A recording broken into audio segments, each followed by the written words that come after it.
Erectile dysfunction అంటే పురుషుల్లో అంగం స్తంభించడంలో ఇబ్బంది ఏర్పడడం. ఈ ప్రాబ్లంతో బాధపడుతున్న వాళ్ళలో ఇన్ఫర్టిలిటీ సమస్యలు తలెత్తే ఛాన్సెస్ ఉంటాయి. ఎరెక్టైల్ డిస్ఫంక్షన్కి కాజెస్ చూస్తే 2 రకాలు. ఒకటి సైకోజెనిక్ అంటే యాంగ్జైటీ, డిప్రెషన్, పర్ఫార్మెన్స్ యాంగ్జైటీ ఇలాంటి వాటి వల్ల ఎరెక్టైల్ డిస్ఫంక్షన్ సమస్య తలెత్తచ్చు. ఆర్ ఇంకొక రీజన్ ఏమంటే ఆర్గానిక్ కాజెస్ అంటే డయాబెటీస్, స్మోకింగ్, లావ్ ఎక్కువ ఉండడం, హై కొలెస్ట్రాల్ లెవెల్స్ ఇలాంటి రిస్క్ ఫ్యాక్టర్స్ ఉన్నప్పుడు కూడా ఎరెక్టైల్ డిస్ఫంక్షన్ రావచ్చు అన్నమాట. మీరు చూసినట్లయితే ఈ రిస్క్ ఫ్యాక్టర్స్ గుండె జబ్బులకు కూడా దారితీస్తుంది.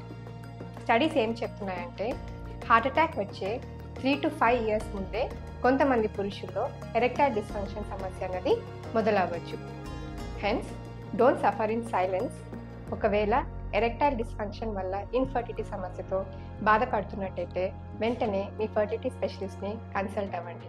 అలాగే ఒకసారి కార్డియాలజిస్ట్ కూడా చూపించండి. మరిన్ని ఇన్ఫర్మేటివ్ వీడియోస్ కోసం మా ఈ ఛానల్ని ఫాలో అవ్వండి. Thank you.